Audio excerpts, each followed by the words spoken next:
The Celtics' first round matchup is set. It's Trae Young and the Atlanta Hawks. Game one is Saturday night, and we've got an awesome guest joining us to talk all about it next on First to the Floor. Who was going to be first to the floor here? And it was Marcus Smart, as he usually is. Brown drives, way upon the glass. That's not the first time we've seen a superstar in green and white sacrifice the body. Garnett knocked away.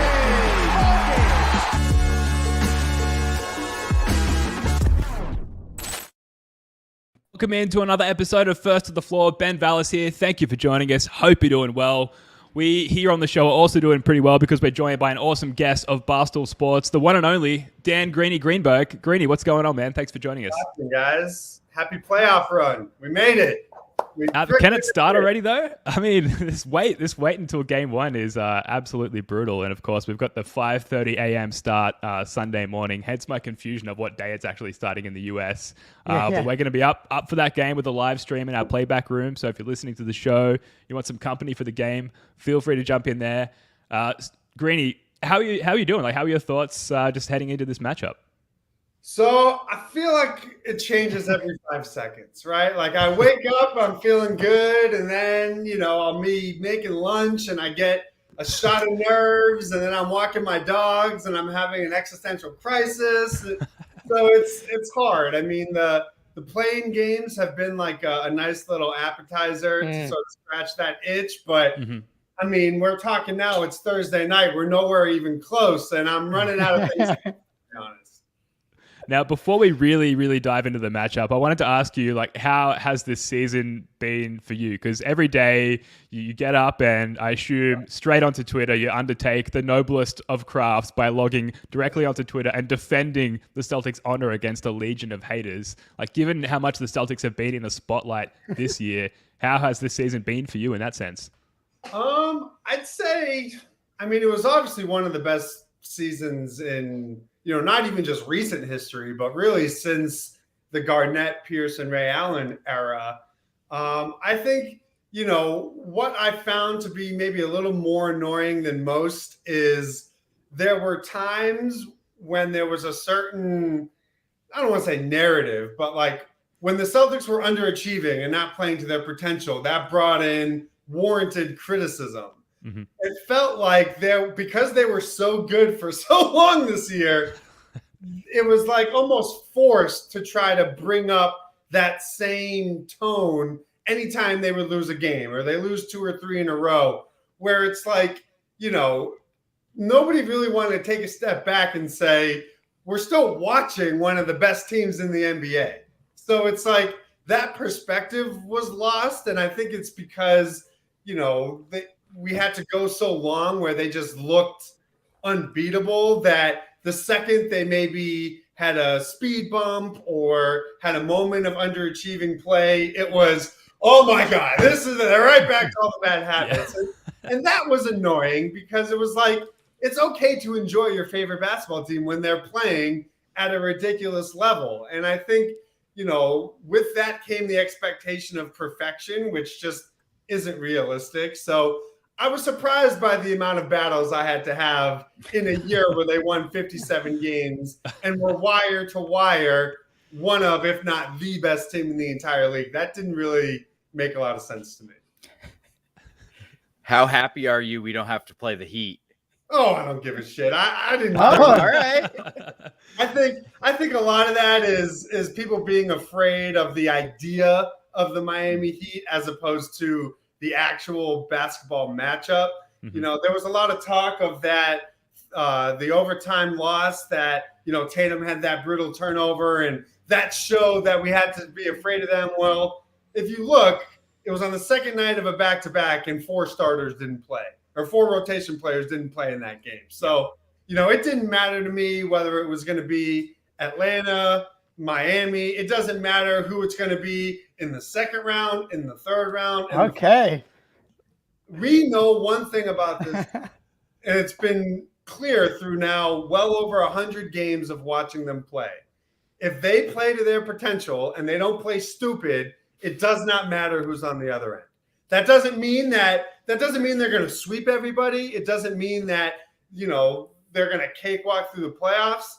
I just know through 100+ games of evidence that when they hit their ceiling, they're the best team in the NBA. So as long as they do that, it doesn't really matter to me who they play. You preach to the choir, but I know for a fact it would be like 5 minutes before tip, and you'd be seeing Jimmy Butler warming up in the garden, and like the PTSD. When I was watching the Hawks Heat game, and and Lowry was hitting these threes, I was like, my body was reacting in like a pretty visceral way. So I agree. Like objectively, there was like no chance of the Heat actually beating us, but I think just emotionally, I feel just way more comfortable going up like against a no ghost, squishy Atlanta Hawks version. Yeah, I would phrase it as I don't have concern going in, but you better believe every single dribble I'm going to be stressed out. So Yeah. this isn't going to be an easy 2-month run by any means, but like I look at it from the playoffs are about matchups, and there's only a handful of teams that match up well if the Celtics play to their potential. So it's more, can they avoid beating themselves as opposed to who's gonna, take them out. Yeah. All right. So thankfully we saw Jalen practicing for the first time. We all, we did the zoom in. There was a video of him guarding Muscala, and he didn't use his right hand once, which I'm sure you also noted. But what was your first reaction to when we hear, like you see the news, Jalen sliced his hand, but then like the visual of like the largest bandage ever to be used in mankind? Let me tell you. I'm already nervous Yeah. any type of injury recovery time. But then you see the picture. That's like what you get. That's like what Pierre-Paul had when he blew off his fingers with fireworks. So that freaked me out. And then this morning, I think it was Forsberg was the first to tweet out that picture. I have never zoomed in on a grainy photo quicker in my entire life. So, I mean, listen, we'll have to see it until we know. You bet your ass I'm going to be, if he starts off like 0 for 5, I'm going to be freaking out. But I think it's a bigger concern that the tip is, I don't know if the sun's going to have set by observing Ramadan, right? So we have an afternoon tip. He's not going to be able to eat. He's not going to be able to drink. So that to me is way more of a factor than, a little slice on his hand now that we saw him practicing with, no bandaging. Yeah, interesting. Maybe we'll get the Kyrie Irving banana on the sidelines in the third quarter or something like that for Jaylen Brown there. Zooming out a little bit, or zooming in, I guess, depending on how you look at it. Just talking expectations for this Hawks series. You you already gave us your expectations for the Celtics in the playoffs, right? Like if they play the way we know that they can play, they're capable of beating absolutely anybody. So I will say, zooming in to this Hawks series, looking at matchups and like specifically how many games you think the series might go. What are your expectations for this series in that sense? I know a lot of people are saying in 4 or 5 games, but I'm just, until I can see this team not give away games they shouldn't in a playoff series, I think it's more realistic to think it's a 6-game series. It wouldn't shock me if they drop one of the games at the Garden. And then, I think it's unfair to assume that a team, even if they're, 7 seed 500 Hawks team, guys are going to shoot well at home. Like you have to just at least give them one win. And I don't know. I think it's more likely than 6 than it is a sweep. But then again, we probably all thought that against Brooklyn last year, and that was a sweep. So I'm just weary of, for a team that maybe you're nervous is looking past teams and, assuming that things are just going to be handed to them. And, I want to see it play out. So I'm thinking more along the lines of 5-6 than 4 or 5. Yeah, I went on. Go on, Spoonie. I was just gonna say, so like I think we have a half dozen, maybe up to 10 losses this year, where it looks like the Celtics just took, they were playing with their food a little bit, didn't take it seriously. Do you have concerns that that's going to happen against? I mean, it's the playoffs, right? They've been talking. We're getting ready for the playoffs. It's going to be the play. Are they going to do that in round 1? Because I could see them like being up 2-0 and just kind of showing up to Atlanta a little hungover and not bringing their A game. I don't know if it's going to be a focus issue as much as it is some of the bad habits of their actual play come back to bite them. Like, I can see a game being close and all of a sudden the Celtics can't rebound in the fourth quarter and Clint Capella's eating them on the offensive glass, right? Yeah. Like the Hawks were 11th in the league in offensive rebounding. That's something where if you're only going to play one big, I don't know. That's how I think they can get snake bit. You always have to worry about the random off night shooting, in the playoffs. So I don't think it'll be a situation where they're, dicking around, not focused, playing lazy. I just think if they are going to have a game where they slip up, it's going to be a high turnover game. It's going to be not protecting the defensive glass. So things that are more basketball related than, we're playing Houston. We just have to show up and win. I don't see that happening, especially with so much at stake in the playoffs. And really, there weren't too many games like that last year. It was the high turnovers, the stupid play, things like that. Yeah, I think the good thing is that Atlanta doesn't force a ton of turnovers and don't have the types of players I think you worry about causing those issues. The offensive rebounding, like Clint was a monster, obviously, in that Heat game. I'm sure you know better than anyone, Celtics were the number one defensive rebounding team in the league. So it'd be interesting to see, like, if Capella starts kind of going off, then maybe that's just when you do go double bigs or something like that. But so it'll be interesting, right? Because they're so good on the glass, and yet the Celtics, like you said, were number one in defensive rebounding and number one at limiting opponent rebounding percentage. So something has to give, but I just can't ignore lineups that where maybe Al was the only big in the fourth quarter. He just doesn't rebound late in games. It's bizarre. So if you are going to go double big there, that kind of hurts you because now they can just keep Capella at the rim defensively. So it'll be fascinating to see if they are having trouble on the glass. What does Joe do? Does he just, swap out Rob for Al? Does he play both? I don't know. It's going to be important that the guards, certainly help out because that is how they lose all these close games is they just can't secure defensive rebounds. Yeah, I think something we saw in the first half of the year before Rob came back was like massive commitment from both Jalen and Jason, like on the glass. And then Rob came back and then he just obviously solves all your rebounding problems because he's just a ridiculous rebounder. Yeah. And then when he went out again, it felt like it took him a little while to kind of recapture that focus on the glass. But your point about, expecting a sweep, I had a look. Like last year, there was one sweep in the playoffs. Like they actually don't happen that much. And it was us. The year before, there were only two sweeps. They don't happen that much. Like the Warriors, they lose one game to the Mavs. Like I think, getting closer to 5. I think 5 is probably the number that makes sense. I just like the matchup a lot for this team. They still have to prove that they can guard you on the perimeter, right? They have to prove that they can find ways to get Trae Young out of jail. So if he's gonna be bombing it from 35 feet, you just tip your cap to him. Go nuts, dude. Yeah. If he's gonna turn into like what Steph did in the finals, like, cool, man, you earned it. But there is more of a basketball problem, similar to what Brooklyn had last year, similar to what, if we end up playing the Sixers, they'll have to deal with. If you don't have elite perimeter wing defenders and then size in terms of your guards, it's a problem for you to try to defend this team for 48 minutes. Yeah. Matchup-wise, sorry, go ahead, Spence. No, go. Matchup-wise, it's an absolute nightmare for the Hawks. So as we've sort of already talked about, it's an absolute nightmare for almost every team in the NBA. But Trae Young is going to be put in absolutely every action or as many actions as possible defensively for the Hawks. That's going to be brutal because he's going to be expected to carry the load offensively as well. So it's going to be a tough series to understate it entirely for Trae Young there. And then Marcus Smart, I think we're going to see a return of the Marcus Smart post-ups as well, posting up poor little Twiggy Trae Young. Please knock on wood.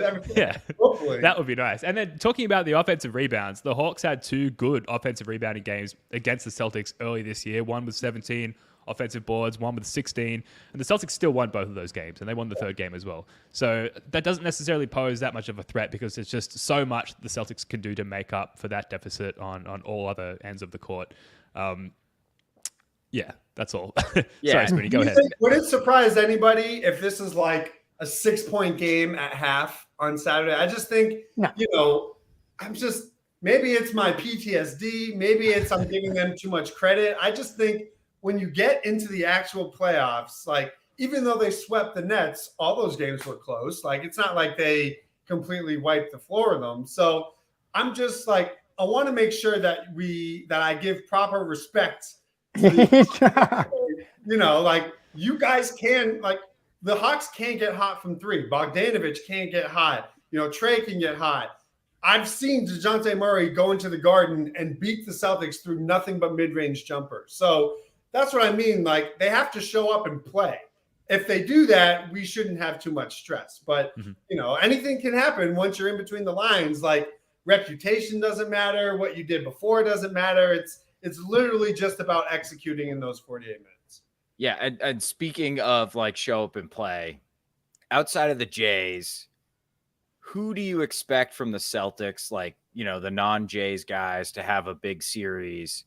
And is the answer Sam Hauser? I was actually going to say.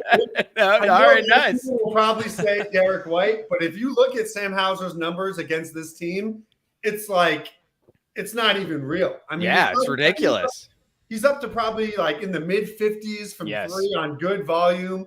And a big part of that is if you watch how they were getting him his looks, they ran him off a ton of screens. The Hawks are in the 6th percentile in the league at defending players off screens. They just can't do it. It's a fatal flaw for them.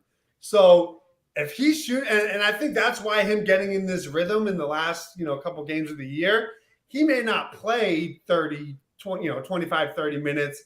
But if he goes in there and he starts knocking down a couple of these open looks and running him off screens, immediately they're going to have to pay attention to him. Well, now you just gave all the space to Jason Tatum and Jaylen Brown to drive to the rim. So I know like Derek's going to be super important. Smart's going to be super important.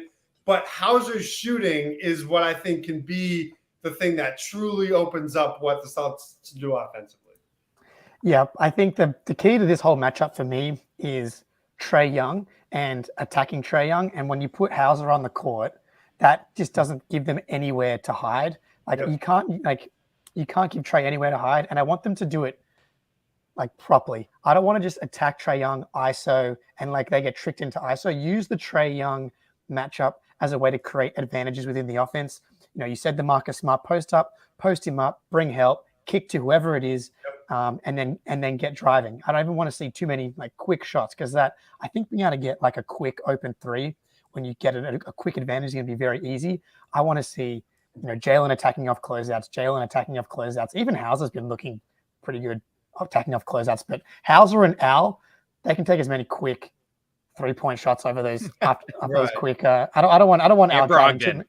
Dan Brogdon. I don't want Al driving too many closeouts in the first round. You got to save those legs. You mentioned Smart, and the guards Brogdon and Derek. I think like they're definitely a key to the series just because the strength of Atlanta is Trae and DeJounte, and just like you said it before, I think it was Ben. Like it's a matchup problem for so many teams because the Celtics have strengths on the wing, strengths in the front court, strengths in the guard room.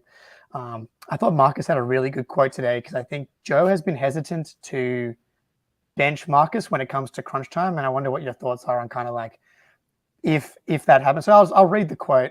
All three of us will sat down and talked, and we all let each other know we're all here to win, and that's our main goal. We're going to sacrifice whatever that means.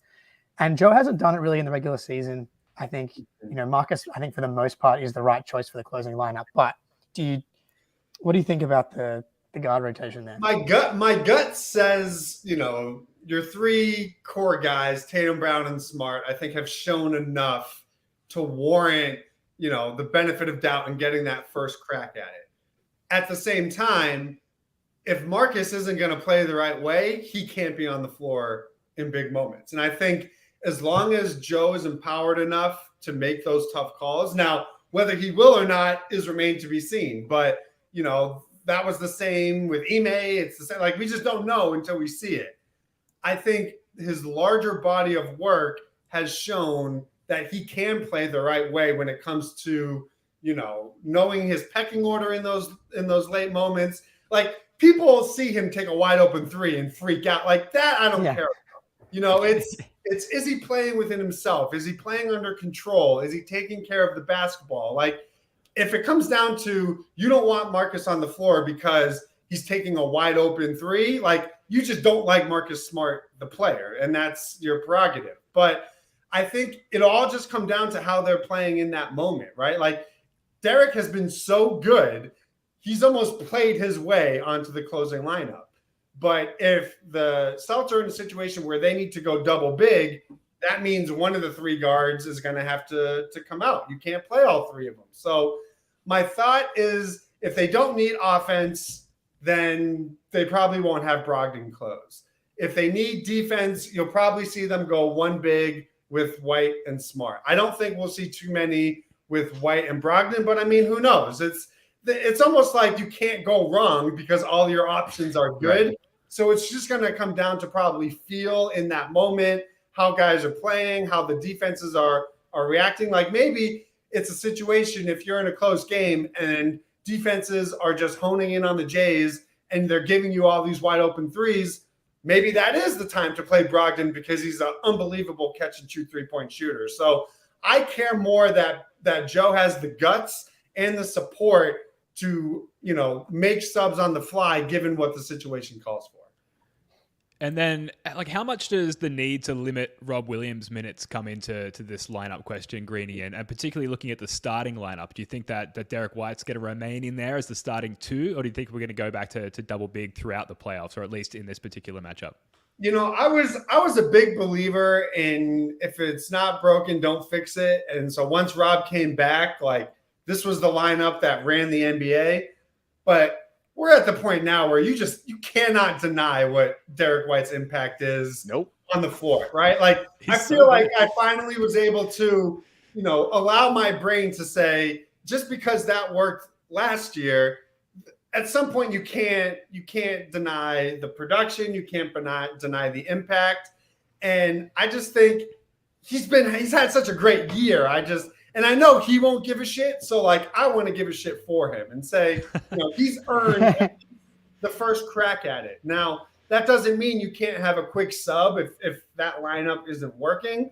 But I do think that we're going to see Joe stick with that at least through the first crack at it. We've seen it be successful against the Bucks. We've seen it be successful against the Sixers. So I don't know if there's a matchup where we need to change what makes the Celtics successful. They are the ones that need to impose their will and make their opponent change. Yeah, I totally agree. I mean, when you're at the talent deficit, that's when you need to go to the weird stuff and try and do something different. But on the Celtics side, I'm going to be really interested to see what Joe does, because he's got a lot of like weapons at his disposal off the bench. So looking through our role players, right? Like, obviously there's like 7 nailed on guys who are going to get minutes, and assuming Rob and Brogdon are the 2 guys off the bench, but we've commonly, most playoff rotations are 8 guys. So who's the 8th guy that's going to see like 10 minutes per game this series? And is it Blake, Hauser, Grant, or Luke Cornett? Because I think there's multiple options there. I would imagine Grant probably gets the first look. Yeah.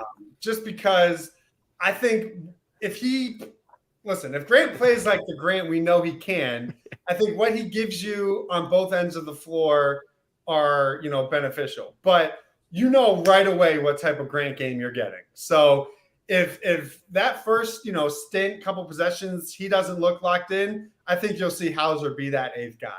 Obviously, foul trouble and all that will impact rotations, but it's just tough because they all provide a similar skill set. I just lean to, in a playoff series that's physical, you may want Grant, but at the same time, I do think there's sort of a Trojan horse mentality of when Sam Hauser's on the floor, people go at him, and it ruins their entire offense. The best defensive rating in the league. I hate that because I know it's bullshit. That like Hauser Island is real, so I can see DeJounte Murray. I can see Trae Young thinking like, oh, I got Sam Hauser. I can see Hunter thinking that. Yeah, so there is an element to that where it's like you play Hauser, you get the elite shooting, you get good defense or passable defense, and you have a guy that people are going to target, and it's going to take them out of their offense.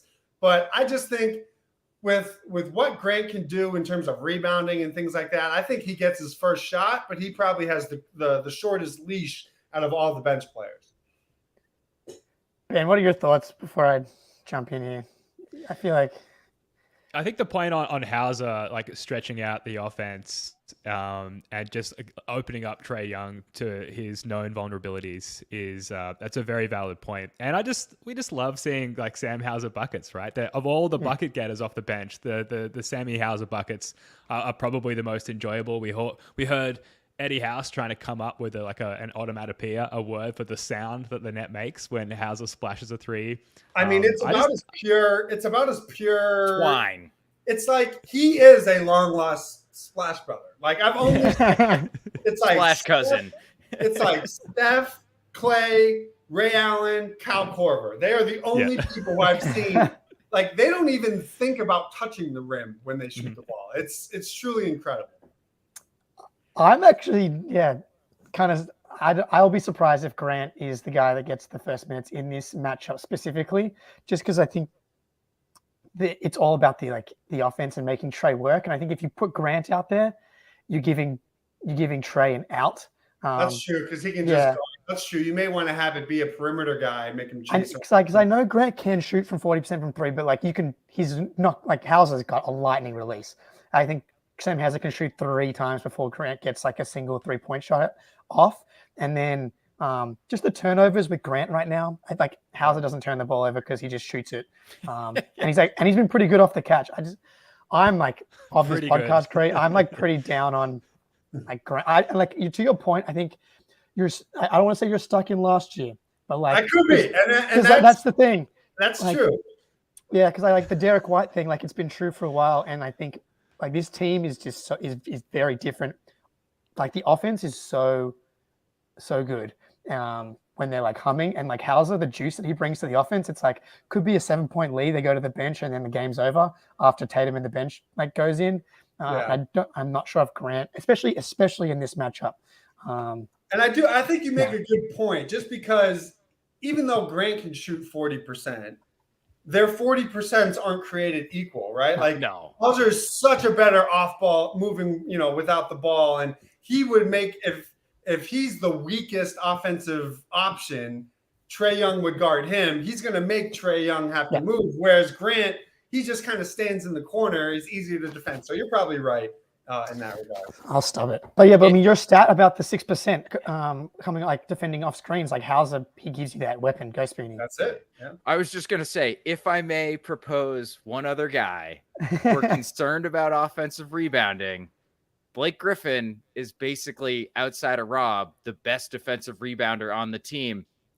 And he can make a shot. And also, He gets one from White. Now he gives it to White. Blake Griffin throws it down. Mate, if we get it out of the playoffs, I'm going to lose my shit. If we get something like that, it may truly be our year if he's dunking. True. You can't underrate what would happen if Blake did that in the Garden. But I mean, Blake, like if we're getting killed on the glass, I do expect to see Blake out there because he will muck it up with Capella all day long, and he can stretch him out a little bit. So there's just a lot of options, man. Now, let me ask you this. You guys mentioned Cornette. I might actually be a Muscala over Cornette. Ooh, or maybe I don't hate it. Playoffs. I think, I've really liked Moose's minutes lately. I think he's been really good on the boards, where I think Cornette's kind of struggled on the boards lately. He's just so slow. Like his reaction. His arms don't go up fast. Yeah, he's not a quick guy. Like he's huge. He's cool to like contest, at the rim. But I just feel like like you said, he doesn't go up quick enough. And then if it's a long rebound where the ball touches the floor, he's never the first one ever. Never. And so that's what really killed them, in some of their, issues late in the season, where it's just like he's right there and you're like, how are you not getting this ball? It never made sense.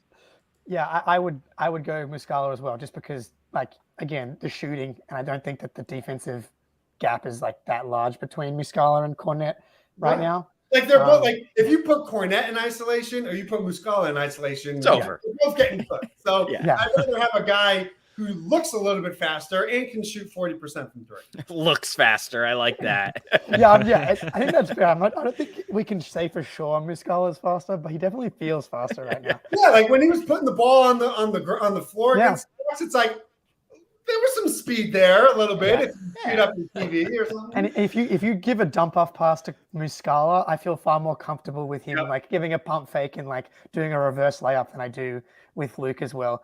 Like Moose has been pretty solid. Alrighty, we'll move on to some slightly a little bit of fun here. I've been impressed, Greenie. You've like done a pretty good job with the mental gymnastics, like giving respect to the Hawks and saying like this could be. Listen, I'm a big karma guy. All right, Anti-J. Listen, we were 2 wins away. Okay, this is can't risk it. Listen, I'm not going down that road this time around. I need them to win the freaking title. So that's fair. So you can be as careful as you want during this segment here. But if you're an Atlanta Hawk fan or analyst, what are you kind of coming up with to get away here? I've got a few kind of things from Twitter here, and we'll start with Renee Montgomery, who, by the way, I learned about her in the summer league because she was commentating and she did an amazing job. Love her, co-owner of the Atlanta WNBA team. This is my response to what happens if the Hawks beat the Celtics. I don't see it. I don't see it. And I know you saw this tweet today. We won't be too mean about this one because Hawks Fan TV has come on the pod. He might be making a reappearance. But this tweet. I did see this today. This tweet. I don't know, this is a little delusional. If you aren't watching on YouTube, he's got kind of comparing the starting lineups here with like greater or less than signs. And Trae Young has 3 greater than signs and Marcus Smart. DeJounte is a greater than D. White. And somehow Collins and Hunter only 1 less than sign than JB and Tatum, with Capella being greater than Horford. A little bit of delusion, I think, is fair. Yeah. But it has been interesting, to see, because fans are going to watch their own team so much more than any other team. They're obviously riding high off the Heat win, and obviously getting this monkey off their back from that perspective. Is there anything from a matchup point of view that you think that the Hawks can take advantage of the Celtics? I know you mentioned the offensive rebounding. Definitely. So all year, the Celtics were pretty terrible at defending pick and roll. I think they were in the 37th or 38th percentile in defending the pick and roll ball handler. Well, no team in the NBA runs pick and roll more than the Hawks. They're 28% frequency, led the league. They can do it with Trae. They can do it with DeJounte. So that's where I want to see, okay, if Smart is fully healthy and he's, we're going to see that locked in Smart, they need to figure out how to stop pick and roll because, they got an elite lob. I don't know about elite, but a solid lob threat in Capella and John Collins. So that's something that the Celtics did not do well all year, no matter who was on the floor. And it's the number one way the Hawks score. So if the Celtics can't consistently stop pick and roll, because in the playoffs, it's you only do things that it's all about exploiting weaknesses, right? So the same way the Celtics are going to pick on guys like Trae Young or John Collins defensively, the Hawks are going to put the Celtics in a million different pick and roll actions until they prove they can stop it. So that's probably my most, my highest concern, even more than the rebounding, because Rob does solve that if he's on the floor. Rob did not solve their issues guarding pick and roll even when he was healthy. So it has to be that for me. Yeah.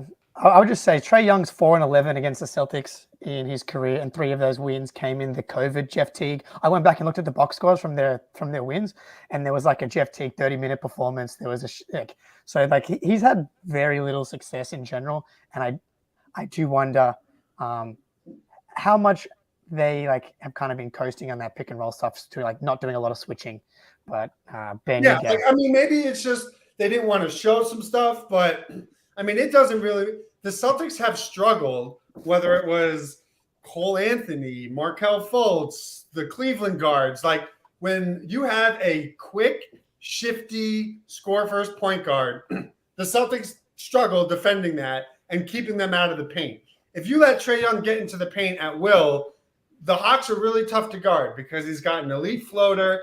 He's always looking for the lob. So to me, it's having a strong point of attack defense that starts with your guards. It starts with stopping pick and roll. Because if you take that away from the Hawks, they can't shoot. So that's literally their entire offense.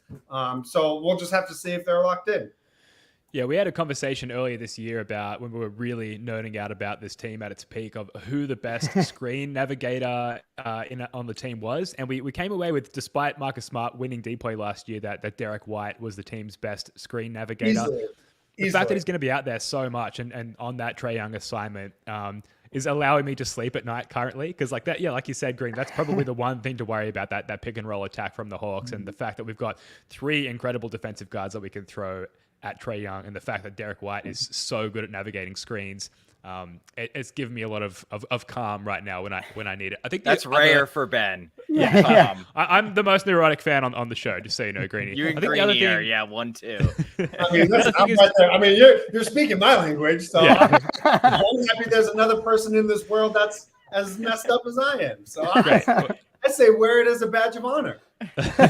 We're spiritually aligned. I love it. The other thing is just Trae Young potentially heating up, and that's just not something that's going to bear out over 7 games. And please, God forbid that it goes even close to 7 games. But Trae Young has shown spurts of being, I don't want to compare him to Steph Curry, but at least with that kind of range.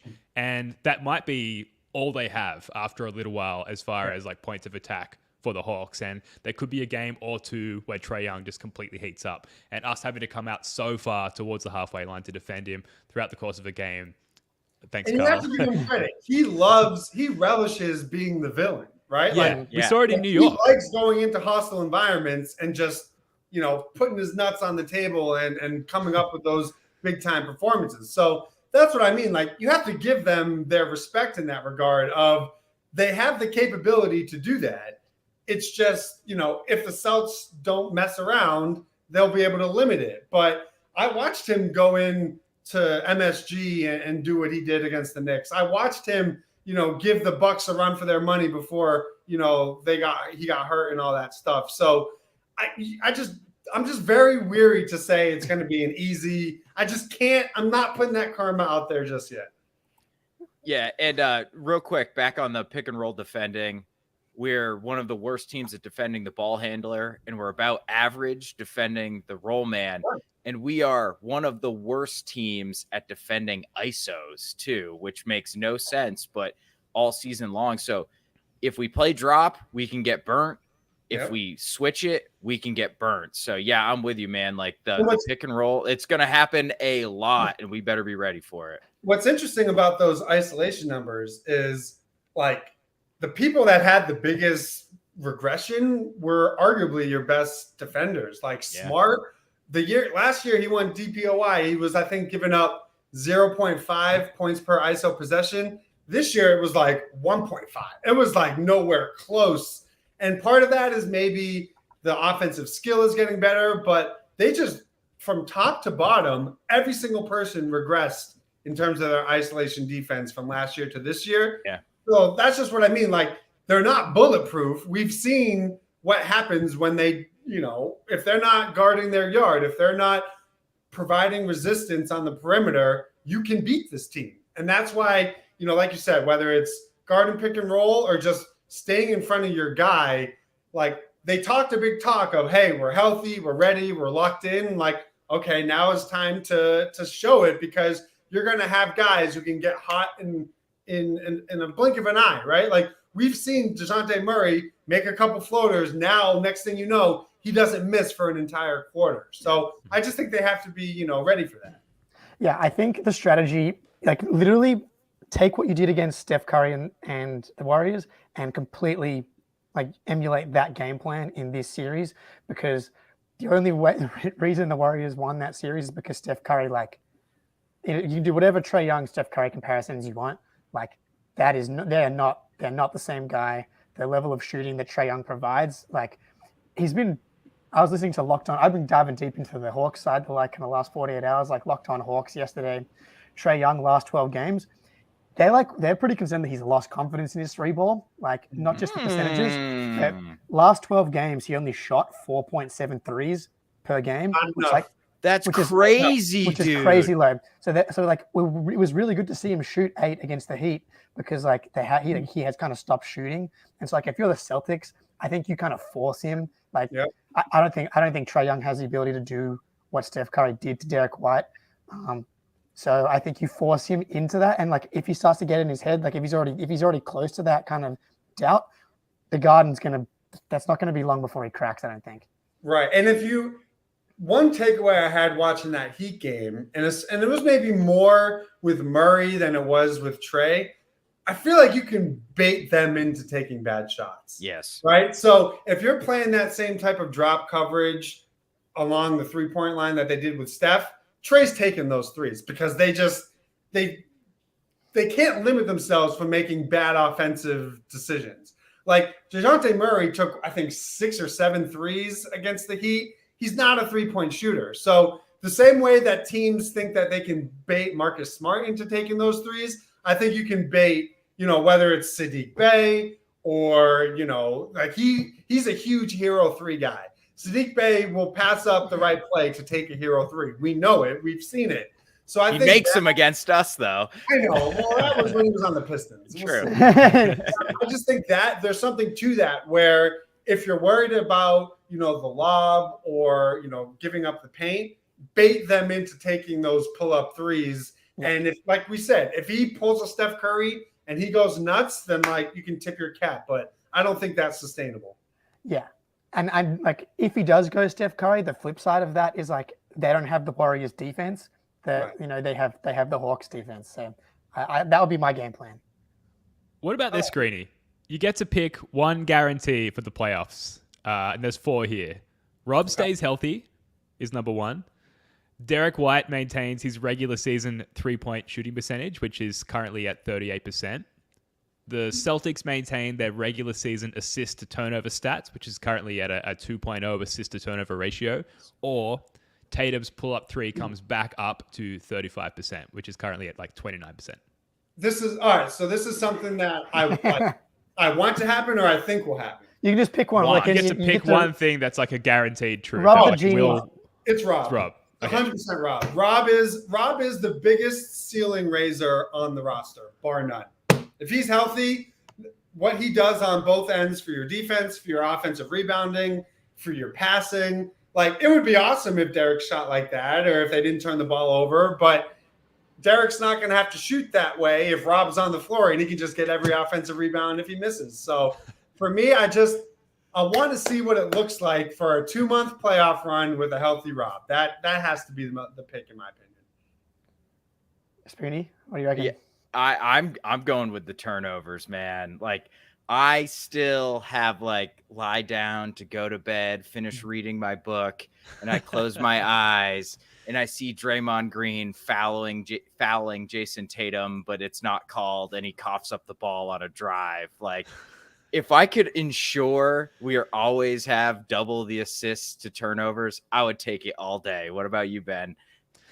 I'm going to go with Rob as well, although the turnovers is a close second. But I've been doing my deep diving into opposing teams' podcasts as well. I was listening to Thinking Basketball this morning as well, and they were talking about their favorites in the East. And basically they said if Rob Williams is in any way healthy, even just aligned with how we looked the last 5 games of this season, then the Celtics are a clear favorite. So I very much subscribe to that. It's Rob. The turnover thing, it's like I said, a close second. And the Tatum 3-point shooting. Like if Tatum could just pull up and shoot 35% on those ISO sidestep threes, like that's going to obviously bear out well for the Celtics. But I don't see that happening. Unfortunately, I don't see the Rob health side of things happening as well. As much as I like pray to whatever God anyone believes in that it will be the case, I'll do anything. If there's something that I can do in this world to guarantee Rob's health, let me know. I will do it. Anything at all. Let me put it this way. Did you guys all watch the Fire Fest documentary? Oh, hell yeah, Yes. both of them. Okay. You know I had to get a bottle of water interview scene. Yeah. What were you willing to do? That is what I'm willing to do for this entire playoff. Everything is on the table because he is that important. Well, so Greenie, I've been screaming all year long that like obviously Rob is like, you know, the key, and he remains the most underrated player in the league, partly because he doesn't play. So how can you kind of overrate him if he's not playing, so no one gets to see him play? But Celtics fans understand, like, if he's healthy, then the idea of us kind of walking through the East is like actually not that outlandish just because of how good he is. But that, you know, to keep Rob healthy all year, I was like, we should be going away from double bigs because it's the easiest way to keep his minutes down. And like, and then you start tracking, like, anytime we started to tick up like multiple games above like the 25 to 28 range, that's when it'd be like, oh, he's missed a game here or there. Yeah. It's pretty much exactly what happened with the hamstring, which is why like keeping him coming off the bench, and even all the way into, you know, the late second round, like, he shouldn't be playing more than 24 minutes. Like, I know they tested him that one time on that back-to-back, but like 20 minutes of Rob for the whole playoffs is so much more valuable than like him in and out again. Yeah, and I think if you look at his game log, I think they had him up, you know, like 31 or 32. Too high. Last couple games, and it's sort of like a double-edged sword, right? Because when he's on the floor that long, he gives you such a boost, but it's almost like it's then now a ticking time bomb of like, okay, we're running him into the ground. But I think they were maybe a little overly cautious in his recoveries this year for good reason. And I think they really nailed their management plan for him and Al throughout the year. At some point, you got to just like rip the governor off and say, all right, it's time to win a title. Maybe you do that in the finals if you're fortunate enough to get there. Like, you don't need to burn out Rob in the first round to beat the Hawks, certainly. But maybe it's the deeper you go, but it's just so unpredictable because like the guy could go up one jump and one awkward land and it's over. So for me, it's like, I'm with you. I would love to keep it 20 to 25 minutes, but when he's on the floor and he's just dominating everybody, I'm like, all right, don't take him off. Like, it's like, this is what I've been missing. So I don't know. I don't know how Joe's going to do it. Yeah, I know it's like having that superpower. That's like, you know, you can't use it for too long, and then it's like you start burning out. But I honestly, like that 20 to 25 minutes of Rob is so impactful. So we will see. We'll move on. Are there any other first round matchups just in general that you're super excited for? Oh yeah, I mean, I'm pumped. I mean, it's cheesy to say all of them, but like, I can't wait for Cavs Knicks. Yeah, that's gonna be awesome. I can't wait for all Kings of the Warriors. West. Yeah, Kings Warriors. I'm kind of down on Clippers Suns just because George isn't gonna play. That's a bummer, yeah. You know, that's kind of a bummer. Lakers Grizz though, that's fun too. But even still, with like Steven Adams out and Brandon Clark out, I mean, that'll be fun just for like, you know, the trash talking and all that jazz. But I'm just already annoyed at the whistle that the Lakers are going to get during this run. So like that kind of loses its steam for me. But, you know, I'm not really expecting much out of Philly and Brooklyn. I think it'll be a nice little revenge series for Mikal Bridges. I think that's a series where, you know, the Sixers could overlook the Nets and drop a game or two here or there just because nobody's even – it's sort of like the Celtics series where I don't think people are even thinking the Nets are going to win a game in that series, but they play hard. So I'd say for me it's probably Knicks, Cavs 1, and then Warriors, Kings. I just think, you know, A, it's going to be awesome to see the Kings in that environment again, but B, you're talking about two insane offenses where, you know, if that gets into a track meet, the Kings have proven they can hang, and I don't know if, you know, the Warriors' depth and defense is going to be good enough because I just think people are sleeping on Sacramento, and I believe in the beam. So, you know, for me, it's pray to the beam. Yeah. So speaking of first round matchups, who are we rooting for in the last play-in game here in the East? I guess in the war of attrition, right? We know nobody's going to beat the Bucks in round 1, but who is going to give them the hardest time, the Bulls or the Heat? Like, who are you rooting for? I think it's Chicago, and I only agreed. I only say that because I wrote a blog about it today. When you look at what they've done since the trade or since the All-Star break, they're 14-8. That's the third most wins in the league. Yep. They have the number 1 defense in the league since the 21st of February. So I think they have the big name star level talent that I think if they play like if this is the Zach LaVine you can make a competitive series. I think DeRozan is a mid-range god. I think the problem is when you look at the head-to-head matchup, I think like Giannis has lost like one time in his life to the Bulls, which is who guards him on that team. Yeah, like nobody. Dude. So that doesn't exactly work in your favor. I just think the Heat stink. So I just think the Heat aren't as good as Chicago. Chicago has, with Caruso back, they kind of get a little bit of a defensive jolt. So I think you just have to believe in the individual talent and hope they can at least bring that to 5 or 6 games. But the Bucks shouldn't have any issues, even without Middleton. They have the advantage there, but I think the Bulls' star power just gives them a higher likelihood that somebody it's more likely to me that Zach LaVine goes off for 39 than it is Kyle Lowry goes for 30. Yeah. Look, I'm kind of talking myself into it a little bit. Like this morning on my walk in preparation, I'm thinking about the playing game tomorrow, and I'm like, are the Bulls kind of like the shitty version of the Celtics? Like LaVine and DeRozan are like, I mean, they have 3 All-Stars. Walmart. They're like Walmart Jays. Vucevic can pop like Al Horford. He can shoot, And then you've got Caruso, who's like Marcus Smarty, and then Patrick Beverly is like Derek Whitey. So they're like all worse than our versions, but like the matchup problems that the Celtics pose for the Bucks, the Bulls also pose. Like the pull-up shooting from LaVine and DeRozan that can get the Bucks into trouble. They do have it. And don't sleep on Patrick Williams. He's a really, really good on-ball defender with good size. So there's your Giannis stopper. He's not stopping Giannis. Nobody is. And I don't think they can build the wall like the Celtics can, just because who's their backup big? Andre Drummond? He's not doing anything. Nice. When it comes down to shutting off the others, if you need to throw Patrick Williams, who has great length, on a Drew Holiday or a hobbled Chris Middleton, that's a much better wing defender than Caleb Martin or Tyler Hero. So my hope is that it's the Bulls. And I think when you get into that momentum and you have Patrick Beverly, who's definitely going to say the Bulls are going to beat the Bucks in 5 games. Yeah. He just has so much self-confidence. I would prefer it to be them, but for all we know, they'll lay an egg, the Heat will win, and they'll be out in 4 games. So 1 game.